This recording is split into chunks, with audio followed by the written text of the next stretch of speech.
Welcome back to Crime Time Inc. My name is Alex, and I'm your host today for episode 25 of our Charles Manson series.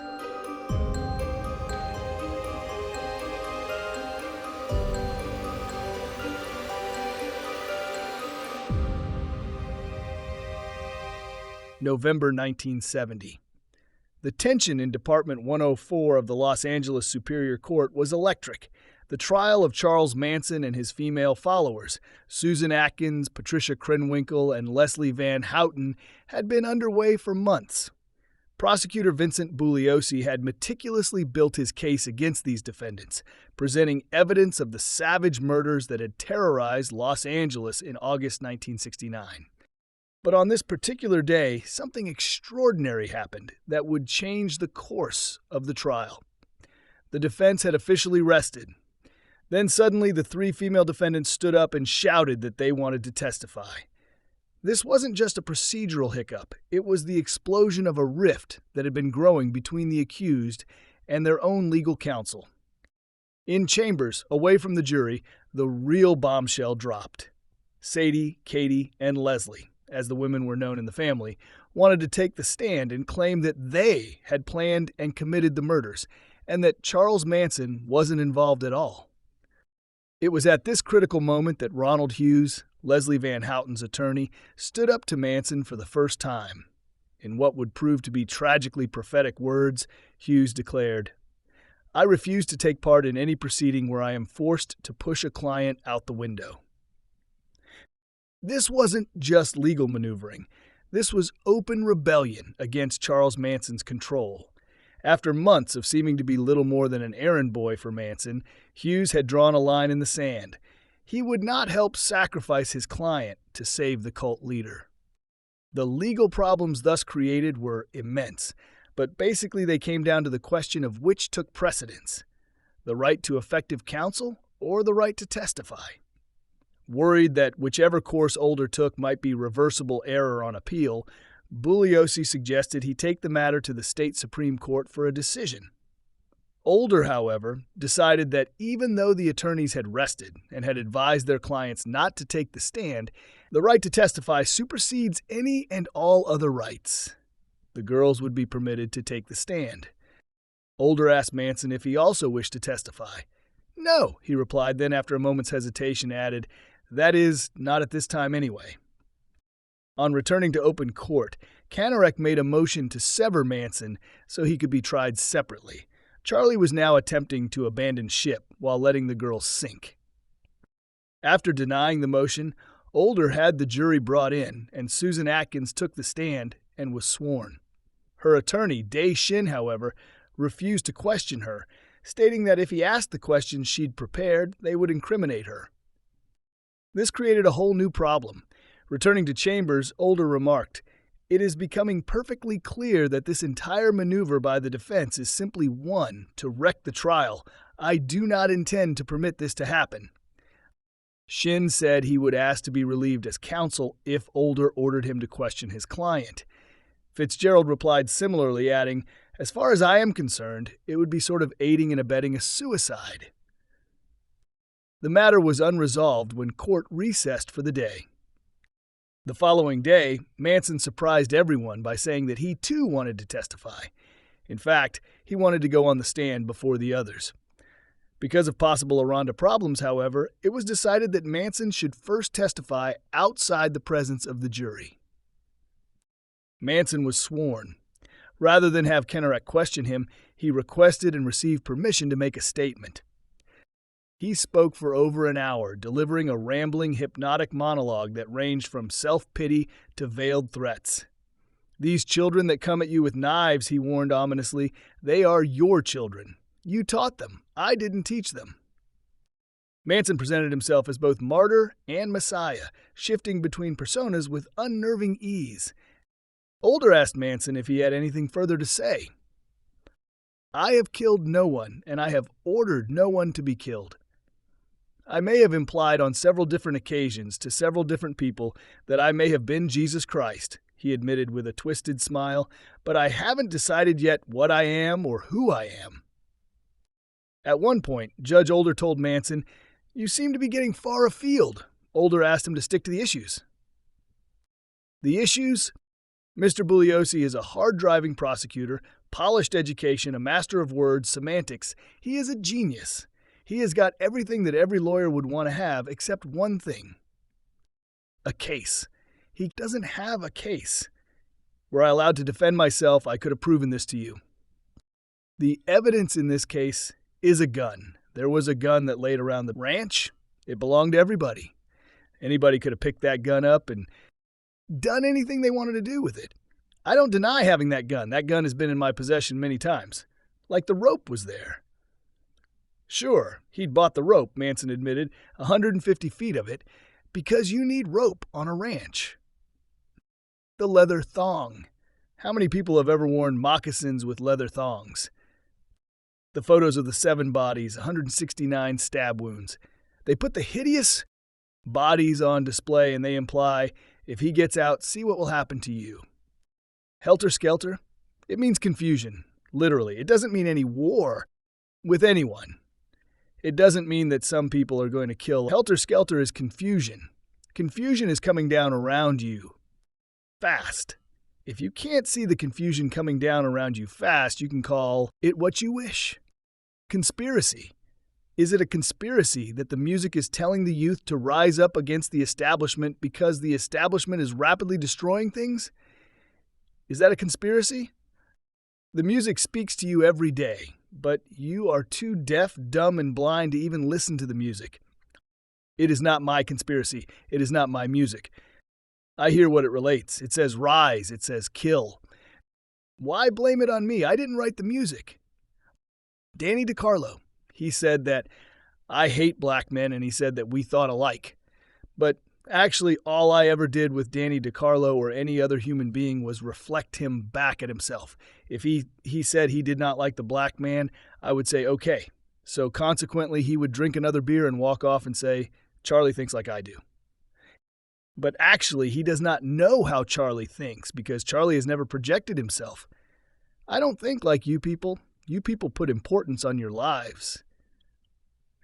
Well, my life has never been important to anyone. Yes, I put a knife to Juan Flynn's throat.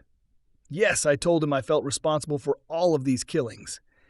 I do feel some responsibility. I feel a responsibility for the pollution. I feel a responsibility for the whole thing. He didn't deny that he had told Brooks Poston to get a knife and go kill the sheriff of Shoshone. I don't know the sheriff of Shoshone. I am not saying that I didn't say it, but if I said it at the time, I may have thought it was a good idea. To be honest with you, I don't recall ever saying, get a knife and a change of clothes and go do what Tex says. Or I don't recall saying, get a knife and go kill the sheriff.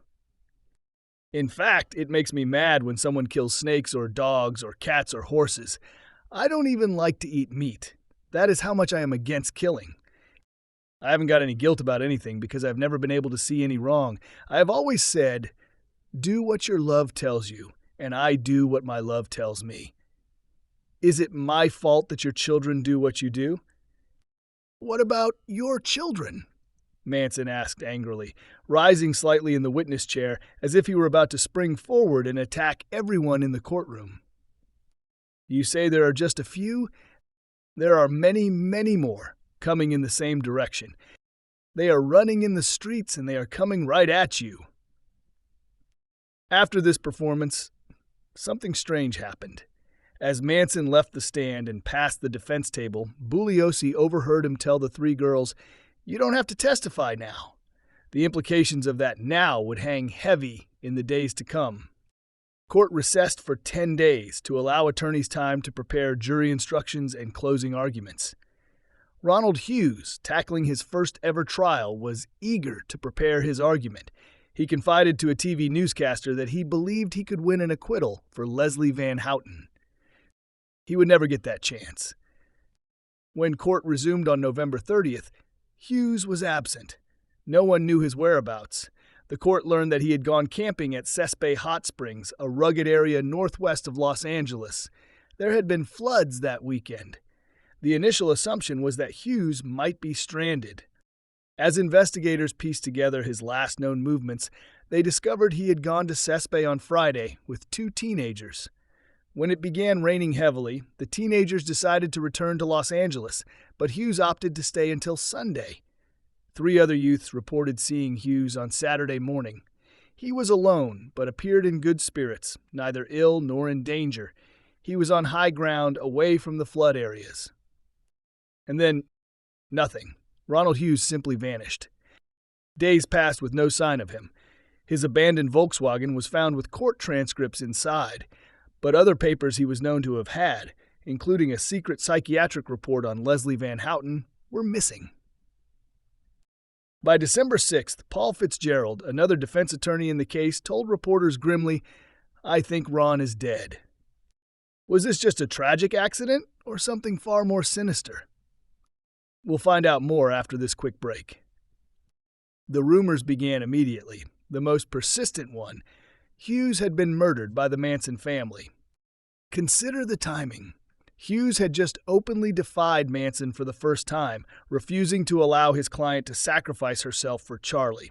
He had grown increasingly independent throughout the trial, and sources close to the case, including fellow defense attorney Paul Fitzgerald, indicated that Hughes was afraid of Manson. And fear, in Manson's world, was like waving a red flag before a bull. If Hughes was indeed murdered, what was the motive? To intimidate the other defense attorneys? To delay the trial? To set the stage for a mistrial or an appeal? We know one defense attorney was so shaken by Hughes' disappearance that he reportedly went on a drinking binge that ended in his arrest for drunk driving. And here's where the story takes another bizarre twist.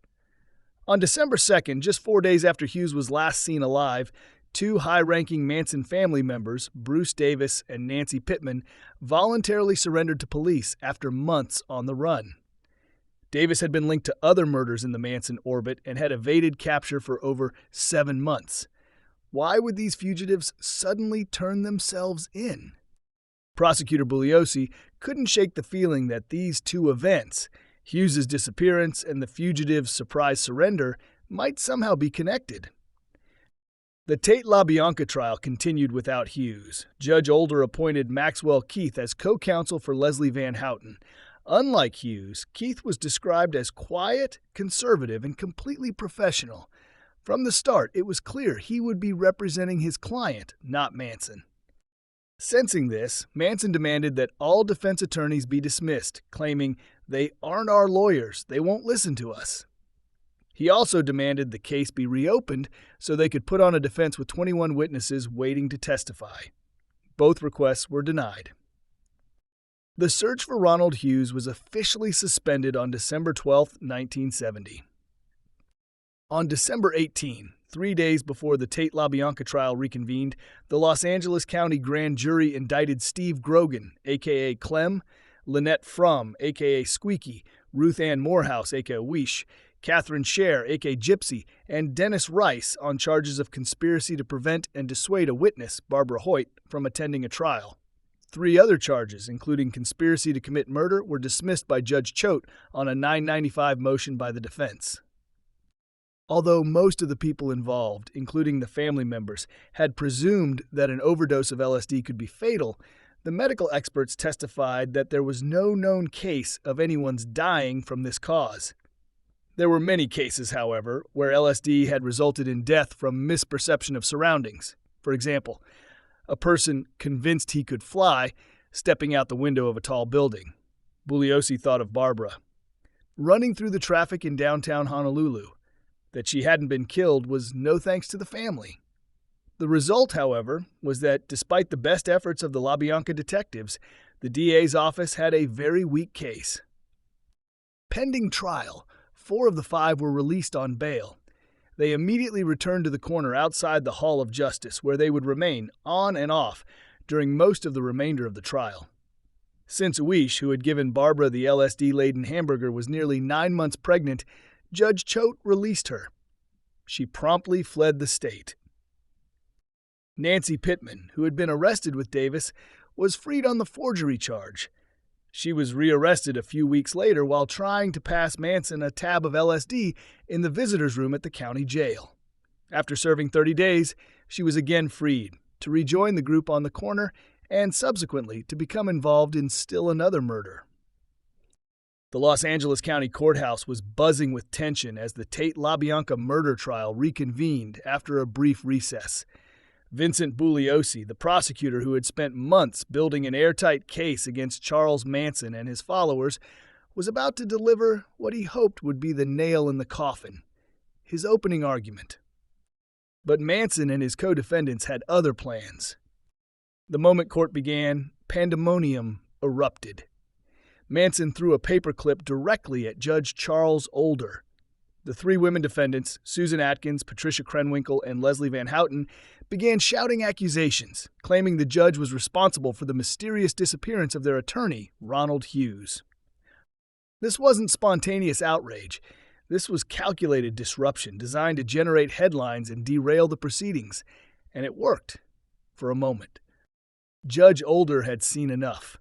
All four defendants were forcibly removed from the courtroom, but as Susan Atkins was being escorted out, she passed directly behind Buliosi's table. What happened next would haunt the prosecutor for the rest of his life. Without warning, Atkins knocked over an exhibit board, striking Buliosi in the back of the head. But witnesses saw something even more chilling. She appeared to be lunging for the buck knife, the actual murder weapon used in the Tate killings, which was sitting on a nearby evidence table. Think about that for a moment. Here was a woman who had already confessed to stabbing innocent people to death, now attempting to grab that same knife in a packed courtroom. The implications were terrifying. From that moment forward, the murder weapon was kept well out of reach of the defendants, but the damage to the proceedings was already done. The trial that was supposed to showcase American justice was descending into something resembling a medieval circus. And Buliosi? He pressed on, determined not to let Manson's psychological warfare tactics derail his case. Little did he know that Charlie had even more surprises in store. During the guilt phase of a trial in California, the prosecution delivers an opening argument, which is followed by the opening argument of the defense or rebuttal, and last, a closing argument or final summation by the prosecution. Thus, the people have the last word during the guilt trial. During the penalty trial, if there is one, each side gives two arguments, with the defense being allowed to argue last. What the public didn't know at the time was that Buliosi's opening argument was having a profound effect on Charles Manson. The prosecutor had spent 3 full days methodically dismantling every aspect of Manson's defense, tying together witness testimony, physical evidence, and Manson's own recorded words into what he described as a tight, cohesive package. The argument was so devastating that it apparently drove Manson to desperation. On the very night that Buliosi completed his first day of arguments, something extraordinary happened at the Los Angeles County Jail. Despite daily searches of both his person and his cell, Manson had somehow obtained an incredibly long piece of string with a small weight attached to the end. Through methods that remain mysterious to this day. Remember, this area was supposedly under constant surveillance. He managed to get that string across the walkway in front of his cell, out a window, and down 10 full stories to the ground. Someone was waiting below. Someone was helping him. The plan was to pull up contraband that would help him escape, but something went wrong. The next morning, a deputy sheriff walking around the corner of the Hall of Justice made a shocking discovery. That string still dangling from Manson's cell window with its cargo intact, a lid of marijuana and a hacksaw blade. Charles Manson, the man who claimed to have mystical powers over his followers, had been caught red-handed in an escape attempt. The official response? Complete denial. The Los Angeles Sheriff's Office refused to acknowledge that any escape attempt had occurred. But Buliosi knew the truth. A deputy had quietly filled him in on the details. The prosecution's case wasn't just winning in the courtroom, it was driving Manson to take desperate risks. Yet, even with their leader's failed escape attempt, the female defendants weren't finished with their reign of terror. Judge Older, perhaps showing more patience than most would have under the circumstances, allowed the 3 women to return to court the next afternoon. They had promised to behave. That promise lasted exactly as long as it took Buliosi to resume his opening argument. Leslie Van Houten created the first disturbance. Susan Atkins and Patricia Krenwinkel quickly followed suit. Once again, all three were ordered removed from the courtroom. But this time, as Susan Atkins was being led past Buliosi's lectern, she struck like a viper. Without warning, she kicked one of the female deputies in the leg, then lunged forward and grabbed some of Buliosi's carefully prepared notes, tearing them in half. The prosecutor, caught completely off guard, grabbed his notes back and, in a moment he would later regret, muttered under his breath, "You little bitch!" It was a human reaction to an inhuman situation. But in the media circus surrounding the trial, even this brief moment of provocation would be twisted into something far more sinister. The next day's newspaper headlines told a story that bore little resemblance to reality. "Manson prosecutor takes swing at Susan," screamed the Long Beach Independent. The reporter claimed that Buliosi had attempted to slug Atkins, describing a violent struggle that simply never happened. Judge Older, who had witnessed the entire incident, was forced to set the record straight. There was no struggle between Mr. Buliosi and anybody, he stated for the court record. What happened was she walked by the rostrum and grabbed the notes. But the damage was done. In an era before social media fact-checking, false stories could spread like wildfire, and this one painted the prosecutor as the aggressor rather than the victim of a calculated attack. The irony wasn't lost on Buliosi. Here he was, trying to bring justice for 7 innocent murder victims, and he was being portrayed as the villain for defending himself against someone who had already confessed to stabbing people to death. And Judge Older had finally reached his breaking point. "It is perfectly obvious to the court," Judge Older declared, "that the defendants are operating in concert with each other. I don't think any American court is required to subject itself to this kind of nonsense day after day, when it is perfectly obvious that the defendants are using it as a stage for some kind of performance." With those words, he banned all 4 defendants from returning to the courtroom for the remainder of the guilt phase of the trial. It was an unprecedented decision, conducting a murder trial without the accused actually present, but the circumstances were equally unprecedented. The defendants had turned the trial into theater with themselves as the stars. Every outburst, every disruption, every act of violence was carefully calculated to generate headlines and create sympathy for their cause. They weren't interested in justice, they were interested in publicity. But their absence from the courtroom didn't mean they were out of the picture entirely. Manson continued to listen to the proceedings from his lockup cell, and he continued to influence the trial in ways that would soon become apparent. As Buliosi continued his opening arguments despite continuous objections from Kanarek, something remarkable began to happen. The carefully constructed case that he had built over months of investigation began to crystallize for the jury. Witness by witness, piece of evidence by piece of evidence, he painted a picture of a conspiracy so bizarre and so brutal that it challenged everything most people thought they knew about human nature.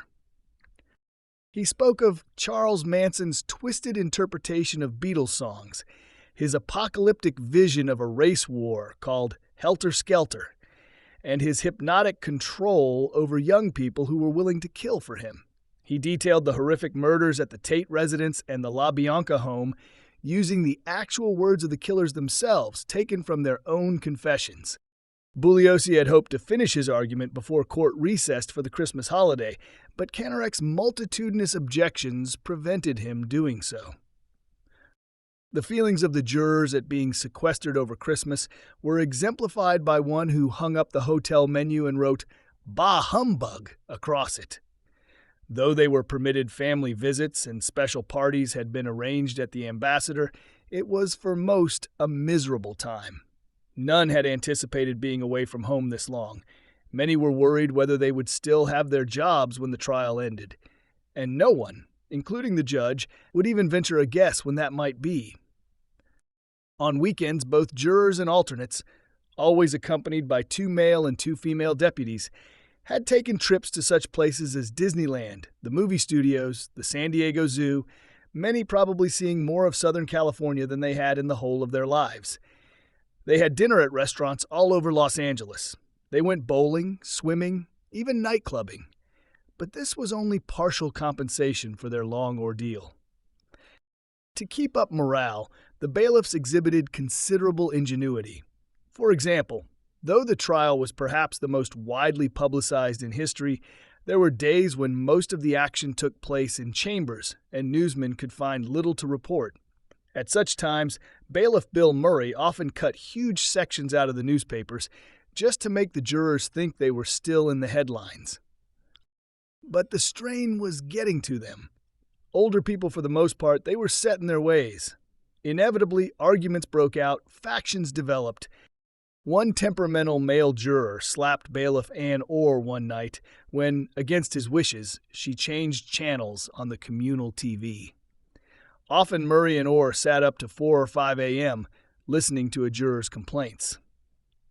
As we neared the end of the guilt trial, I began worrying not about the evidence, but about the personal disagreements the jurors might be carrying into the jury room with them when they began their deliberations. It only takes one person to hang up a jury. Buliosi concluded his opening argument on Monday, December 28th. He felt confident that he had established beyond any doubt Manson's control over his followers, his motive for the murders, and his direct involvement in ordering the killings. But the defense attorneys weren't about to go down without a fight, and their counterarguments would reveal just how challenging it can be to prosecute someone who operates through others, leaving no fingerprints of his own at the crime scenes. We'll hear from the defense after this quick break. The defense strategy was as fragmented as the defendants themselves. Patricia Krenwinkel's attorney, Paul Fitzgerald, seemed more interested in defending Charles Manson than his own client. In his opening statement, he said, "If we set out to rebut every witness the prosecution put on that stand, we would be here until 1974, unthinkingly emphasizing the strength of the people's case as well as the defense's inability to answer it." Fitzgerald's argument was very disappointing. Not only were there many things he could have argued, but didn't. He repeatedly misstated the evidence. He said that Sebring was hanged, that all the victims had been stabbed to death. He referred to Sharon as Mary Polanski. He had the killers entering the Tate residence through a bedroom window. He confused how many times Frykowski had been stabbed and struck. He said Linda testified to 5 knives rather than 3. He had Linda driving on the second night when Manson was, and vice versa. He had a deputy who wasn't even present arresting Manson during the Spawn raid, and so on. The prosecution stressed, "Murder, murder, murder," Fitzgerald said. "Actually, you have to decide whether it is a murder." The first thing the jury should decide, he continued, is what crimes, if any, were committed.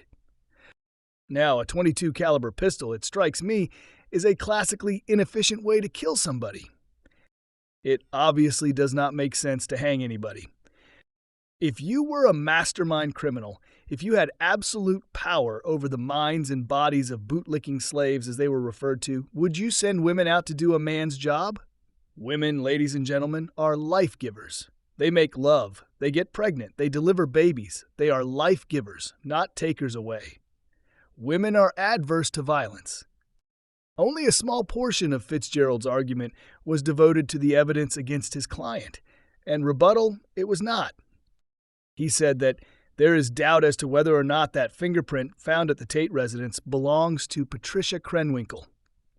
Even presuming it did, he said, "It is entirely conceivable, possible, and reasonable that Patricia Krenwinkel was at that house as an invited guest or a friend."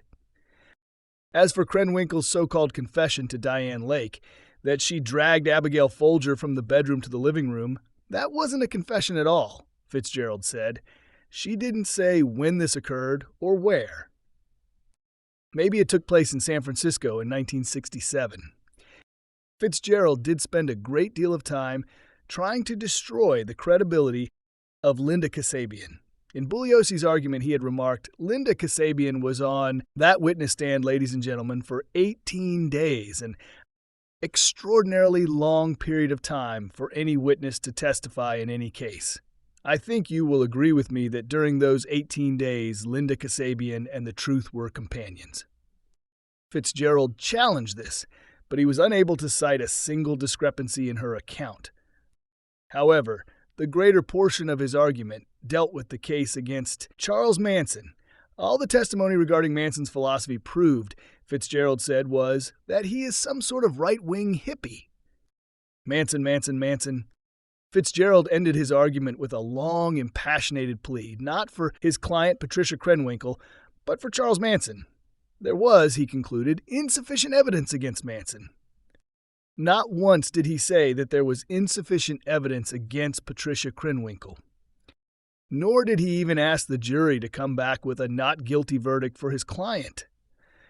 He literally forgot to defend the woman he was supposed to represent. Susan Atkins's attorney, Day Shin, delivered an argument so brief that it took up only 38 pages of court transcript.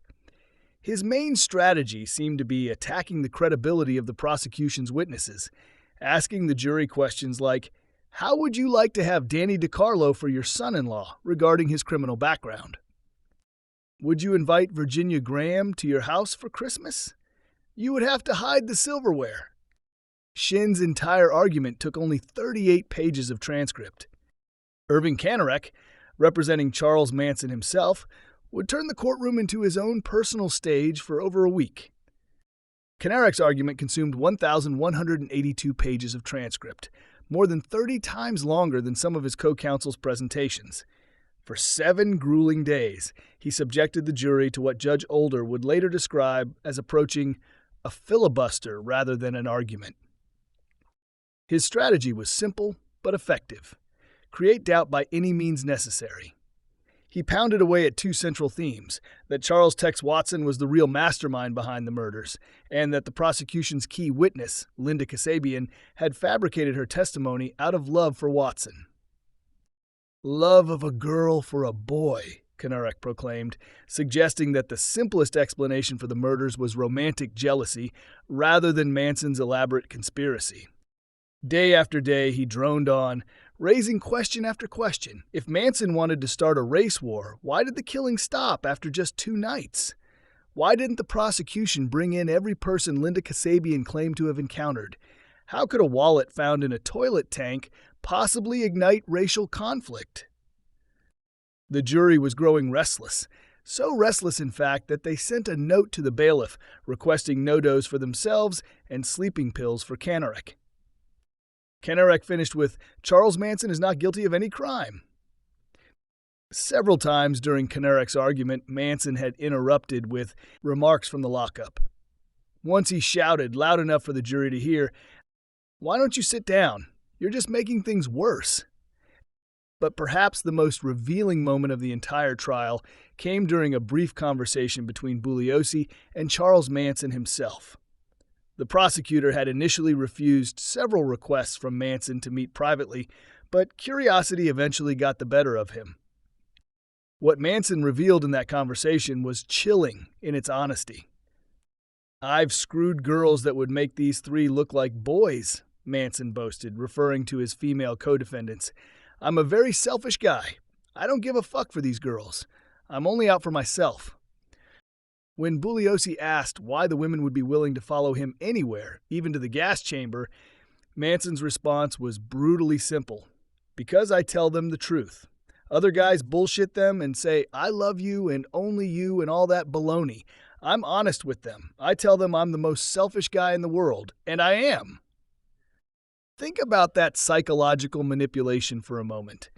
Manson had convinced these young women to commit murder not through false promises of love, but by being completely honest about his selfishness. In a twisted way, his honesty had become the very thing that bound them to him. The defense arguments revealed something troubling about the entire case. Only one attorney, Maxwell Keith, representing Leslie Van Houten since Ronald Hughes' disappearance, seemed to grasp the legal implications of what they were dealing with. His argument was both the most sophisticated and the most disturbing. Keith essentially argued that if the prosecution was right, If these young people were completely under Manson's control, if they were mindless robots and extensions of Mr. Manson, then they couldn't be guilty of premeditated murder because they lacked the mental capacity to premeditate. Each of the minds of these girls and Mr. Watson were totally controlled by someone else, Keith argued. It was a fascinating legal theory that complete psychological control could be a defense against murder charges. As for his own client, Keith made an even more audacious claim.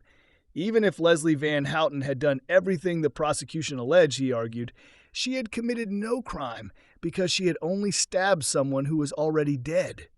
Nobody in the world can be guilty of murder, he proclaimed, who stabs somebody after they are already dead. It was a desperate argument, but it highlighted a key challenge in the case. How do you prosecute followers when the real mastermind never directly participated in the killings?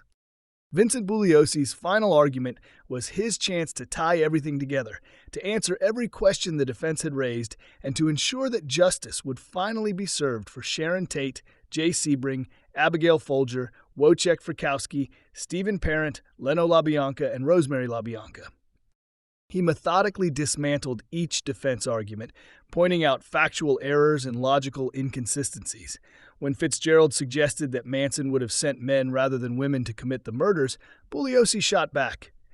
Is Mr. Fitzgerald suggesting that Katie, Sadie, and Leslie were inadequate to do the job?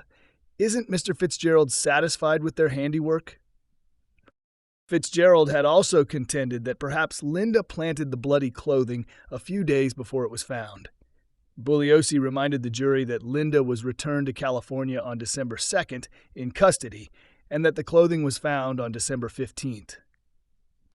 Apparently, Mr. Fitzgerald wants you to believe that one night between these dates, Linda snuck out of her cell at Sybil Brand, rounded up some clothing, put some blood on them, hitchhiked out to Benedict Canyon Road, threw the clothing over the side of the hill, then hitchhiked back to the jail and snuck back into her jail cell. Fitzgerald had likened the circumstantial evidence in this case to a chain, saying that if one link were missing, the chain was broken. Buliosi instead likened it to a rope, each strand of which is a fact, and as we add strands, we add strength to that rope until it is strong enough to bind these defendants to justice. Shin had raised very few points that needed rebutting. Kanarek had raised a great many, and Buliosi took them on one by one. A few samples. Kanarek had asked why the prosecution didn't have the defendants try on the 7 articles of clothing to see if they fitted. He reversed this, asking why, if they didn't fit, the defense didn't illustrate this to the jury. As for the absence of Watson's prints on Parent's vehicle, he reminded them of Dolan's testimony that 70% of the times LAPD goes to a crime scene, no readable prints are found. When Buliosi lacked the answer to a question, he frankly admitted it, but usually offered at least one and often several possibilities. Whom did the glasses belong to? Frankly, we didn't know. But we did know, from Sadie's statement to Roseanne Walker, that they did not belong to the killers. Why was there no blood on the buck knife found in the chair? Kanarek had raised this point. It was a good one. We had no answer. We could speculate, however, that Sadie had lost the knife before she stabbed Wojciech and Sharon, possibly while she was in the process of tying up Wojciech, and that at some later point she borrowed another knife from Katie or Tex. Much more important than what knife she used was the fact that she confessed stabbing both of the victims to Virginia Graham and Ronnie Howard. The whole thrust of Irving Kanarek's 7-day argument, he told the jury, was that the prosecution had framed its case against his client, Charles Manson. In other words, ladies and gentlemen, there are 7 brutal murders. So the police and the district attorney got together and said, let's prosecute some hippie for these murders, someone whose lifestyle we don't like. Just about any hippie will do. And we just arbitrarily picked on poor Charles Manson. Charles Manson is not a defendant in this trial because he is some long-haired vagabond who made love to young girls and was a virulent dissenter. He is on trial because he is a vicious, diabolical murderer who gave the order that caused 7 human beings to end up in the cold earth. That is why he is on trial. He also hit, and hard, Kanarek's claim that the prosecution was responsible for the excessive length of the trial. The jury had missed both Christmas and New Year's at home, and he didn't want them entering the jury chambers resenting the prosecution for this. Irving Kanarek, the Toscanini of tedium, is accusing the prosecution of tying up this court for over 6 months. You folks are the best witnesses.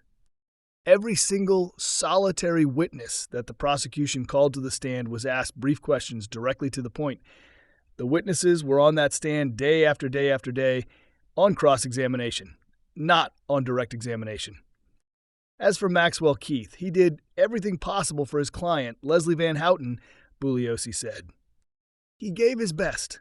Unfortunately for Mr. Keith, he had no facts and no law to support him. Mr. Keith, if you look at his argument very closely, never really disputed that Linda Kasabian and Diane Lake told the truth. Basically, his position was that even if Leslie did the things Linda and Diane said she did, she is still not guilty of anything. I wonder if Max would concede that she is at least guilty of trespassing? Keith replied, I will. Max's response surprised Buliosi. He was in effect admitting that Leslie had been in the LaBianca residence. Even if Rosemary LaBianca was dead when Leslie stabbed her, he told the jury she was guilty of first-degree murder as both a co-conspirator and an aider and abettor. If a person is present at the scene of a crime, offering moral support, that constitutes aiding and abetting. But Leslie went far beyond this, stabbing, wiping prints, and so forth. Also, we had only Leslie's word for it that Rosemary was dead when she stabbed her. Only 13 of Rosemary's 41 stab wounds were post-mortem. What about the other 28? He addressed the robot defense head-on. Yes, Tex, Sadie, Katie, and Leslie were robots, zombies, automatons. No question about it, but only in the sense that they were totally subservient and obsequious and servile to Charles Manson. The key point, he argued, was that being controlled by someone else doesn't eliminate criminal responsibility. It just explains the motive. If it did, Buliosi told the jury, then hired killers or triggermen for the mafia would have a built-in defense for murder. All they would have to say is, well, I did what my boss told me to do. But perhaps Buliosi's most powerful argument was about the nature of the defendants themselves. The defense wanted the jury to see them as victims, young people who had been brainwashed and manipulated beyond their control. Buliosi painted a very different picture. There is no evidence that any of these defendants objected to Charles Manson about these 2 horrendous nights of murder, he pointed out. Only Linda Kasabian down in Venice said, Charlie, I am not you. I can't kill. The others hadn't just participated willingly. They had enjoyed it. They laughed when the Tate murders were described on television. Leslie Van Houten told another family member that stabbing was fun, that the more she stabbed, the more she enjoyed it. Susan Atkins claimed the experience was better than a sexual climax. They were not suffering, ladies and gentlemen, from any diminished mental capacity, Buliosi concluded. They were suffering from a diminished heart, a diminished soul. With those words, he had reframed the entire case.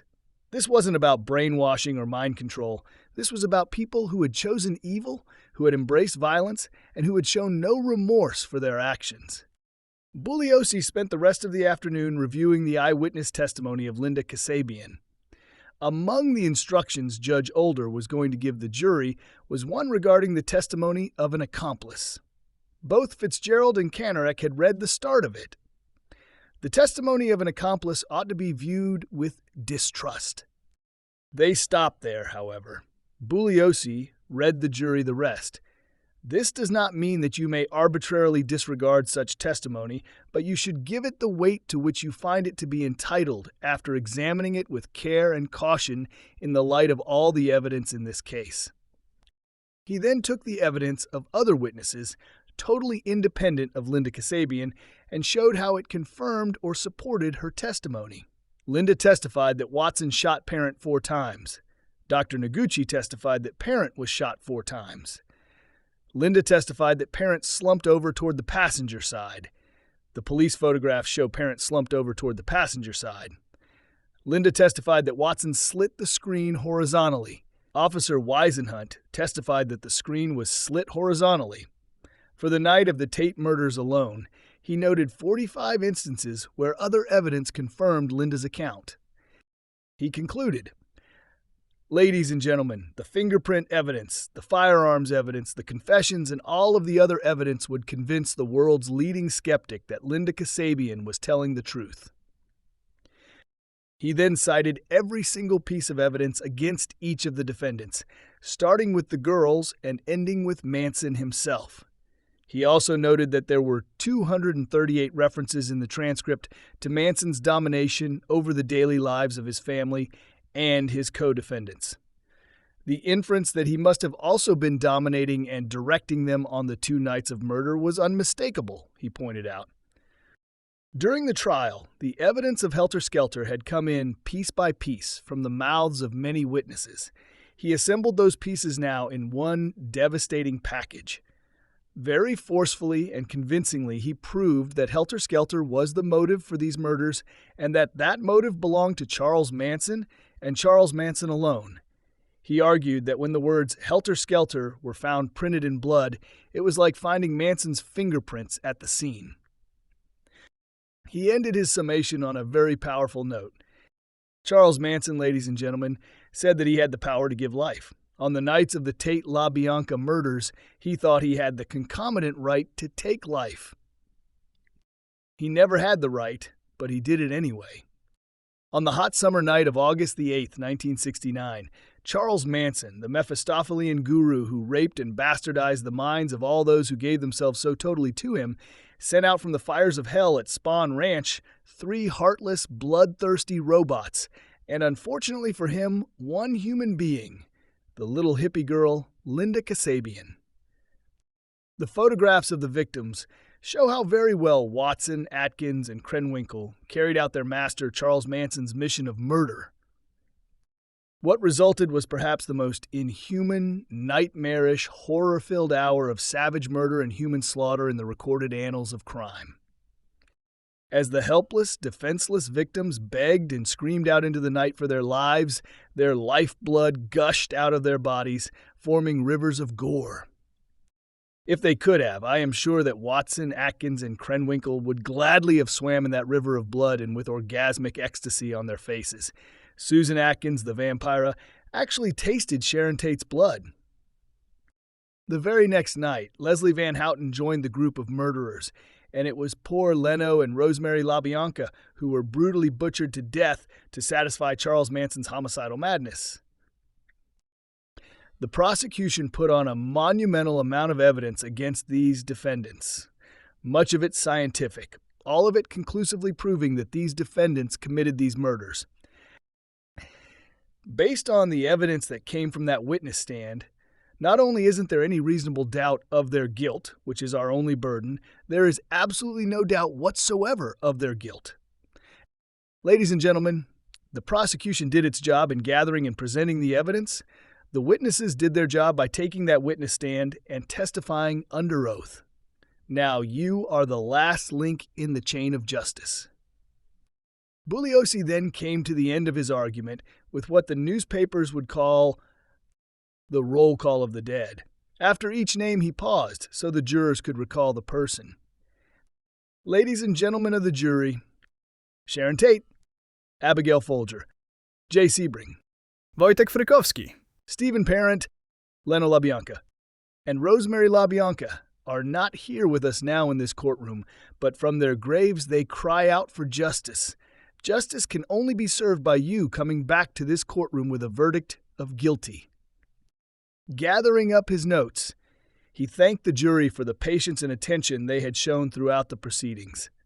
It had been a very, very long trial, he noted, and an immense imposition on their personal and private lives. You have been an exemplary jury. The plaintiff at this trial is the people of the state of California. I have all the confidence in the world that you will not let them down. After the noon recess, Judge Older instructed the jury. At 3:20 p.m. on Friday, January 15, 1971, exactly 7 months after the start of the trial, the jury filed out to begin their deliberations. As Vincent Buliosi concluded his final argument on that January day in 1971, the courtroom fell silent. The jury, these 12 ordinary citizens who had been sequestered for months, missing Christmas with their families, enduring the psychological warfare of the defendants, now faced an impossible task. They had to decide not just what had happened on those August nights in 1969, but what it all meant. Had they witnessed the prosecution of 4 cold-blooded killers who deserved the ultimate punishment? Or had they seen the tragic end result of one man's twisted charisma and psychological manipulation? The defense had painted Charles Manson as everything from a peaceful hippie to a master manipulator whose followers were merely extensions of his will. The prosecution had portrayed him as a calculating killer who used others to carry out his apocalyptic vision. But here's what makes this case so haunting. Both sides might have been right.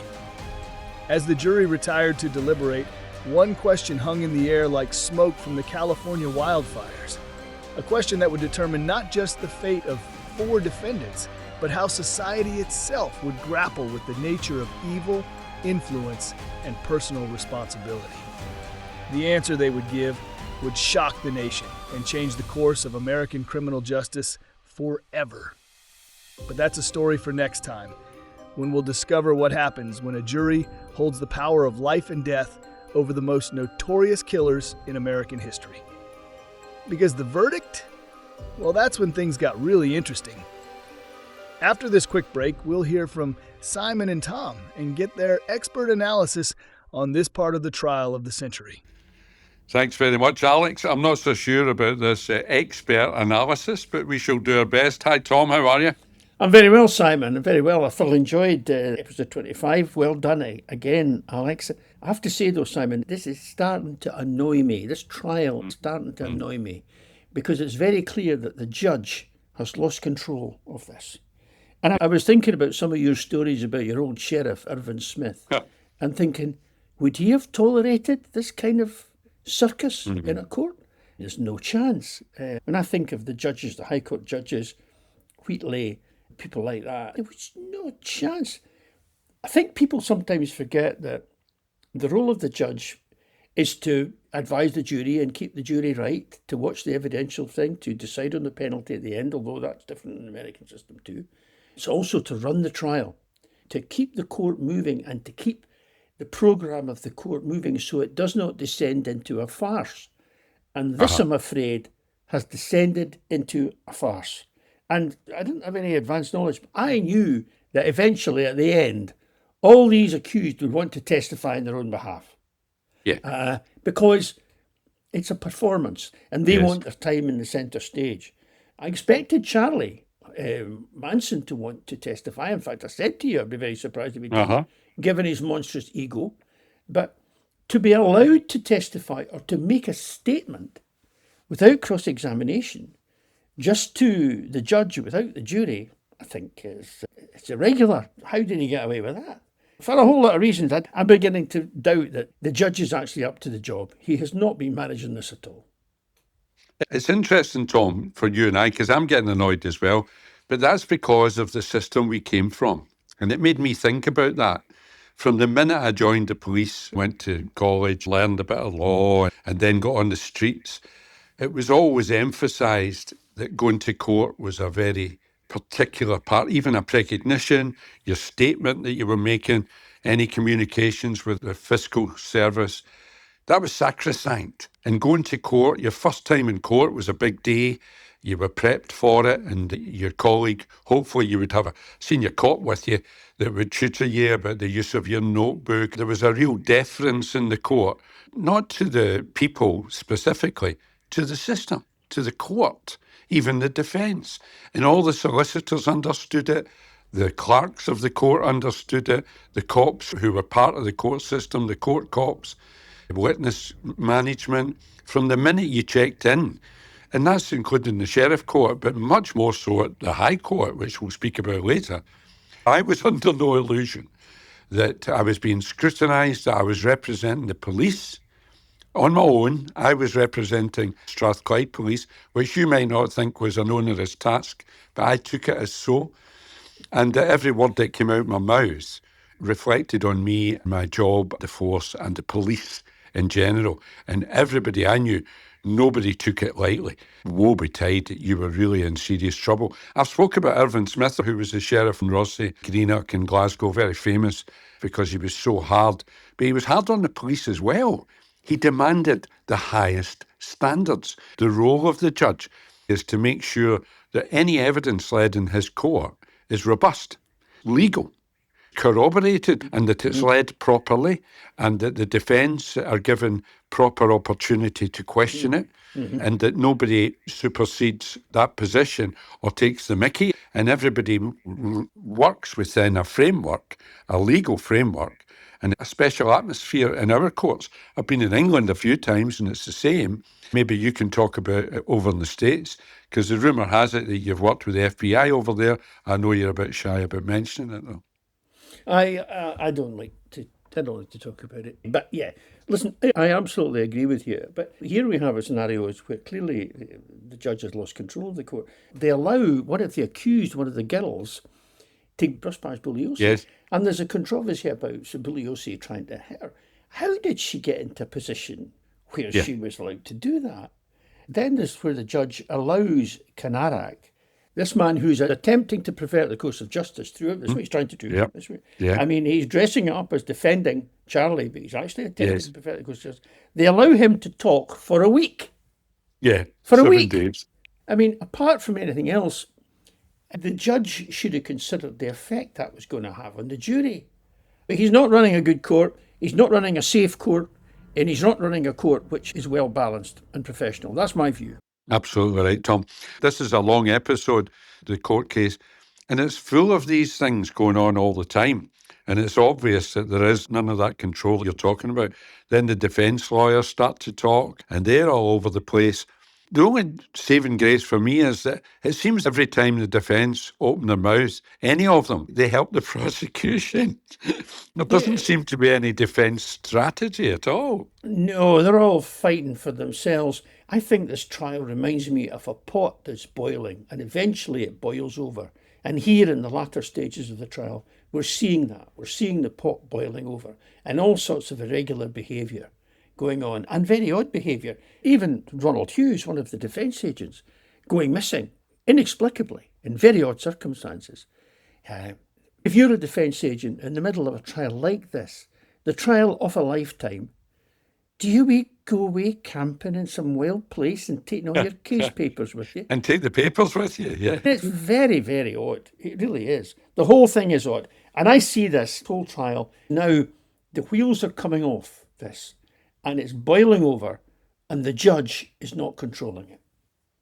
What I would say here, Tom, for our listeners, because people listen to crime podcasts, true crime podcasts like Crime Time Inc., because they've got an interest, whether that be in the investigative side, whether it might even be in the murder side and the gore, etc. That's the spread of listeners that we have. What I would say to them here is that Buliosi, looking at Buliosi's demeanour throughout and the amount of work, he must have had some team behind him as well that he was directing to keep the thing going, to have the facts at his disposal all the time, because he has got a plan and he is using the defence evidence sometimes to back up and corroborate his own witnesses. He's dealing with witnesses that are totally off the wall. He's dealing with a circus of a court, but he still manages to lead the evidence in this case over a period of 8 months that pulls all the hundreds and hundreds of strings together to make a very compelling case of what was a difficult thing to prove, an almost impossible thing to prove in the first place, that one man could orchestrate this simply by his willpower and the control that he had over other people. There was a comment that Alec made. He said that this could only have happened in LA. I think there's a bit of truth in that as well, Tom. Yeah, you're right, actually. They used to say that California was the land of fruits and nuts, and there's some truth in that. Another interesting thing in this episode, Simon, was the crucial witness who changed his mind in the box. Yeah. And we've had that time and time again, haven't we? And but we had a procedure, I don't know if you've ever done this, but if you had a witness who was potentially going to fold under cross-examination, then you would have him judicially examined. You would have him give a statement in front of a sheriff. Yep. So that you could say, well, you're saying that now, but here we have your statement, which you gave before Sheriff so-and-so just 4 days later. I used to do it on tape, Tom. I used to use, first when tape recording came out, we were very, very sceptical of it, even to switch it on. But latterly, we would use the tape recording because sometimes you knew that that witness was going to be vulnerable when they went out the door. And sometimes you get a long time to wait before the trial. So I would get it on tape because often that statement, I would need it to justify my actions thereafter, maybe to crave a warrant or maybe to pull somebody in for interview or whatever it might be.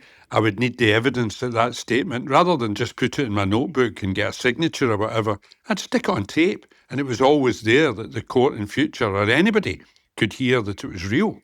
The problem with that, Simon, is that come the day when they're in court, they can say that they were coerced or threatened to give the statement on tape. And so in very, very serious cases, a judicial examination was bad. They've kind of gone off that. They don't seem to do that anymore. If you were sure this was a vital witness who might change their mind or change their version of events or buckle under pressure, that was the way to do it. Yeah, or if their health was very poor as well, Tom. That's the other thing, yes. I mean, we're not talking about a dying declaration, but yes, that was the other issue. The whole issue of aiding and abetting comes up all the time here as well, doesn't it? Because of the connection between all the accused. Yeah. And there's so many more could have been in that court as well. I just wanted to touch base with you. In Scots law, aiding and abetting is quite a difficult concept, I think, when I was going back to the early policing days to get into your head. But I think it's important for Crime Time Inc. listeners that we at least explain a bit about it. That's right. Aiding or abetting, counselling or procuring, as it was always described. You've got to show that there was some positive, overt act. Not just aiding and abetting is not good enough to do nothing. You've got to show an overt act actually assisting in the commission of the crime. The most obvious one is clearing up after a murder, of destroying evidence, of providing a false alibi, although that's covered by attempt to pervert the course of justice. But but it's got to be, you've got to prove that the person who is charged with aiding and abetting actually did something, not simply turned a blind eye. So standing by is not enough?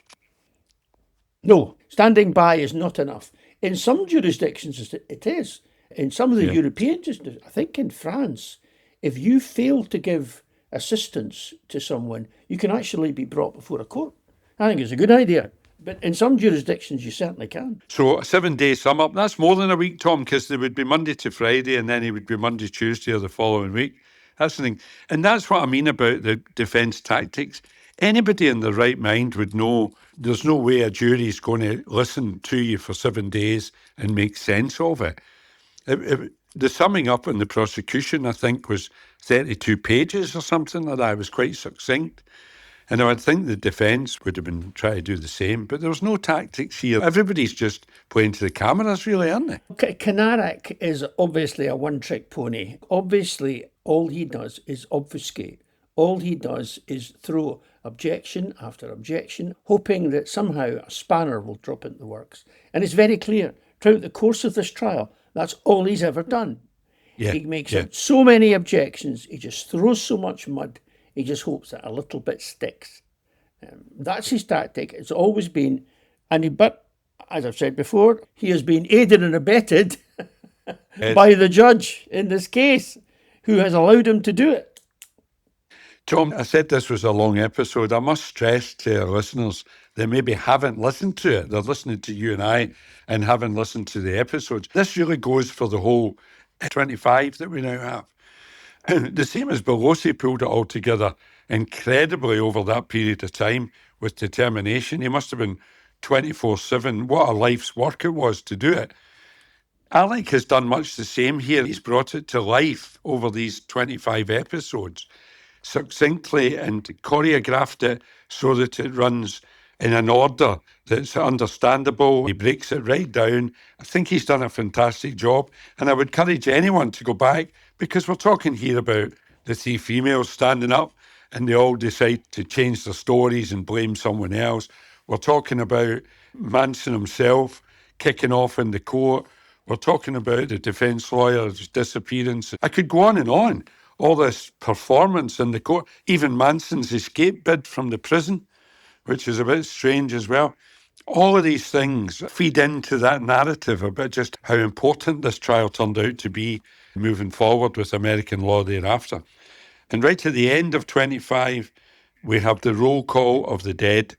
Buliosi, a very interesting, and again, it shows Buliosi's feeling for the court, the feeling that he had for this case, that he knew what to do and when to do it. And he finishes off his summing up by reading out the names of the deceased, the 7 deceased, and making a plea to the jury to represent them, because that's why they're there. Yeah, I thought that was a very interesting device. Coming back to Charlie's escape attempt, that clearly, to me, is a sign of panic. That shows he's been driven to desperate actions for me. But I would agree. I think Buliosi's done incredibly well. I think he made one mistake. He tried at one time to get a participating informant to get close to the family. That was naive, and also I think that could have led to all sorts of procedural problems, agent provocateur, things like that. But listen, that's a small thing. This guy, Buliosi, has played a blinder. Absolutely played a blinder. Can I say, Simon, if any of our former colleagues in law enforcement had done half as well as he had, then we'd have been where we are now a lot longer ago. So, Tom, just to clarify for our listeners, episode 25 has really brought the trial to a crescendo, if you like, because that's what's going on. And now we're seeing them all jockeying for position. You said in a previous episode that you didn't see these people not giving evidence on their own behalf. And we see that clearly now that they're all starting to, there's a panic going on. Charlie's escape bid, all the rest of it. And in episode 26, we'll hear the verdict. And then we'll hear about this peculiar, I'm saying peculiar, I don't know if it's in any other country, but certainly something we're not familiar with is the sentencing part of the trial. But we'll come on to that in 26, Tom. I'm looking forward to it. Me too, Simon.